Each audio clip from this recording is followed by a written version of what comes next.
días que son muy intensos en distintos países del mundo, con distintas cuestiones, con distintas problemáticas, y una de ellas que no abandonamos, que seguimos muy atentos, tiene que ver con lo que está sucediendo en Venezuela, en particular, con este proceso, bueno, que tiene lentitud, pero que de cualquier manera despierta expectativas por los nombres, por el reclamo también de aquellos familiares que siguen insistiendo por la liberación de absolutamente todos los presos políticos que estuvieron en manos de Hugo Chávez y de Nicolás Maduro en las prisiones de Venezuela, en donde se han cometido todo tipo de atropellos y violaciones a los derechos humanos. De allí que una de las personas más informadas en esta cuestión es Luis Carlos Díaz, periodista y activista venezolano. Le damos las gracias por estos minutos con Radio Nacional hasta ahora, Luis Carlos. Hernán Mundo te saluda desde Buenos Aires. ¿Cómo estás?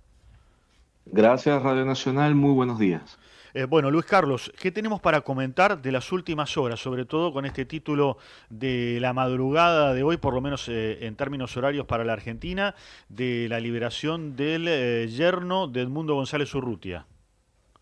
Esto es un episodio impresionante. Para ponerlo en contexto, piensen que de más de 1.200 presos políticos han liberado apenas a 160 y tantos. Rafael Tudares se convierte en el 170 y él es el yerno de Edmundo González. Edmundo ganó las elecciones del 2024, luego fue forzado al exilio por persecución del chavismo y justamente por una acción de Delcy Rodríguez y Jorge Rodríguez tuvo que irse a España y en Venezuela quedó su hija y su yerno con sus nietos, una familia ya establecida. Ellos se quedaron en Venezuela unos meses y en enero del año pasado, la primera semana de enero, cuando Rafael estaba llevando a sus niños al colegio, fue secuestrado en la calle de manera violenta por agentes de seguridad del Estado. Se lo llevaron frente a sus chicos y más nunca nadie lo vio. Rafael Tudares pasó más de un año en desaparición forzada.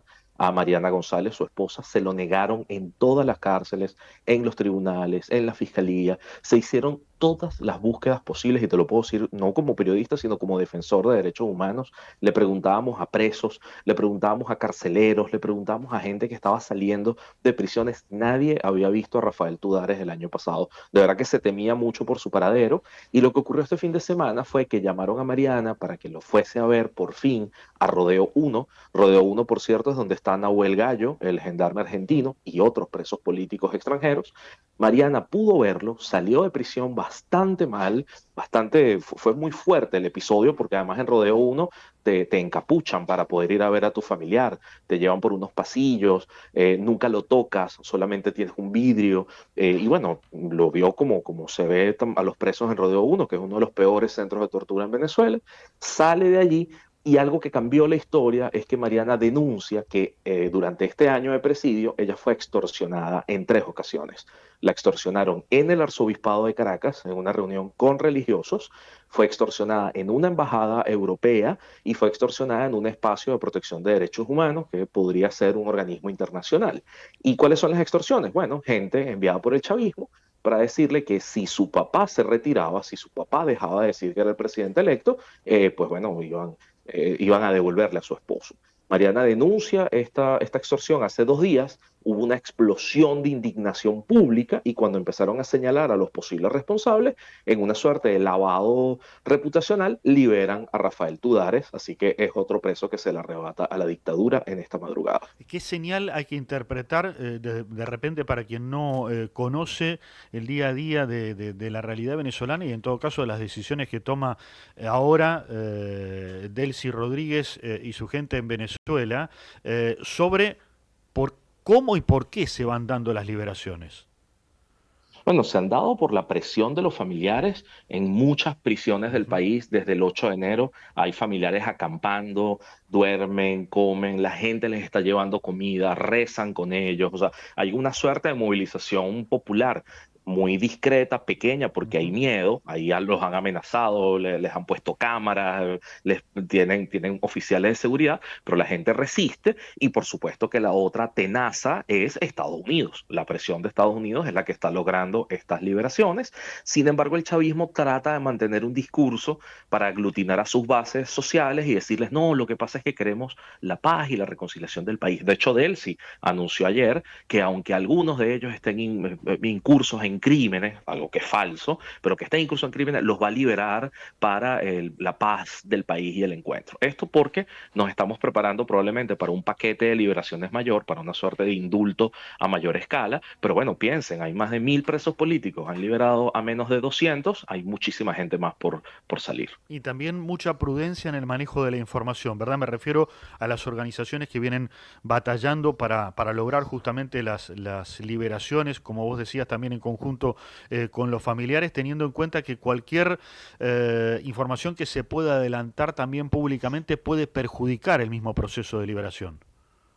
Sí, ya se ha vivido antes y de hecho lo viví yo personalmente cuando estuve Ujú. preso, que por adelantar informaciones en medios de comunicación a la gente la afectan o los torturan o los sacan, lo vamos a decir, los excarcelan, pero con medidas cautelares más restrictivas, que esa es la otra. En Venezuela nadie ha sido liberado.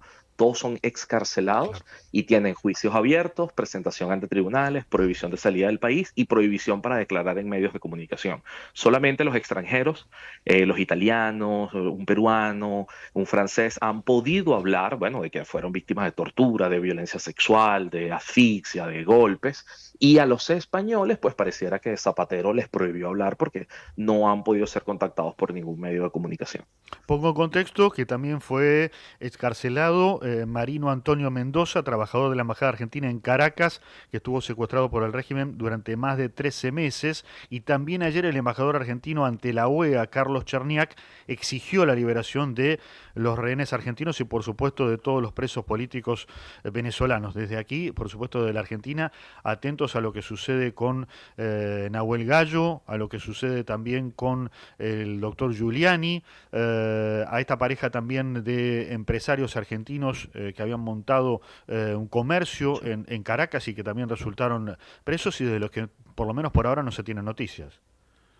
Sí, son muchos y ocurrió que cuando se anunciaron las liberaciones el 8 de enero, pues empezó a aumentar la cifra de presos políticos porque mucha gente empezó a avisar por primera vez que sus familiares estaban presos. Ujú. Antes no lo hacían por miedo, por amenazas, porque además incluso se los recomendaban algunos políticos que fingen ser opositores. Era un poco como ese control de daños, pero entonces, claro, la gente empezó a avisar y la lista de argentinos pasó de 2 a 5 en muy Sí. pocos días. Y después de que liberaron a uno, apareció otro. Entonces, esto mismo nos ha pasado con los colombianos, con los españoles, con los peruanos, o sea, siguen apareciendo gente, incluso con México. Ayer tuve que hacer un reporte de 3 presos políticos mexicanos que el propio gobierno de México pues ni sabían, ni parece importarles tanto como por lo menos Argentina, que sí se ha movido por sus presos políticos. Luis Carlos, ¿cuál es la interpretación que haces? En este caso te pido una pregunta más de análisis, de opinión tuya respecto a los dichos de Donald Trump referidos a Delcy Rodríguez. Ayer en el foro de Davos la calificó con el adjetivo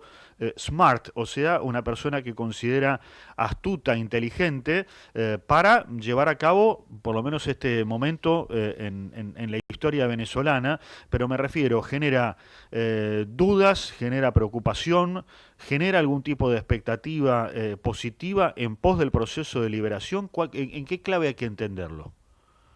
Recuerden que Delcy Rodríguez es quien entrega a Nicolás Maduro y está negociando su propia preservación. Está negociando no ser ella misma enjuiciada, incursa en otras acusaciones. Entonces, pues, hay que leer estas palabras tanto de Trump como de Marco Rubio como una suerte también de humillación. Fíjense que haberse convertido en el gobierno títere de los gringos y que sean ellos mismos, los propios chavistas, los que sean ese gobierno títere, es muy duro para ellos, para la izquierda continental que durante tantos años fue cómplice del chavismo. Son ellos los que están dispuestos a entregarle el país a Estados Unidos con tal de no reconocer que se robaron las elecciones. Entonces, claro, es Trump tratando de humillar No crean que es que hay una pelea entre mujeres, a ver si Delcy es mejor que María Corina. No, no. Delcy está encargada de desmontar un aparato represivo, un sistema de control, o sea, una dictadura que estaba ahí, que está instalada y que nos va a tomar un buen tiempo desmontarla. Y ojalá ese sea el escenario, hacer una transición real a la democracia, porque lo peor que nos podría pasar es una dictadura normalizada y además apoyada por Estados Unidos. Entonces, se entendería que es una transición, aunque todavía la palabra elecciones o democracia no esté en la mesa, y hay que seguir empujando allí. Yo creo que por eso países como Argentina, otros países democráticos del continente también tienen que ser parte de la conversación para poder llegar a la democracia. Luis Carlos Díaz, como siempre, muy claro, agradecidos por estos minutos con Radio Nacional. Un abrazo desde Buenos Aires. Un abrazo gigantesco, cuídense mucho. Ya falta poco. Una nueva mañana está llegando a Nacional.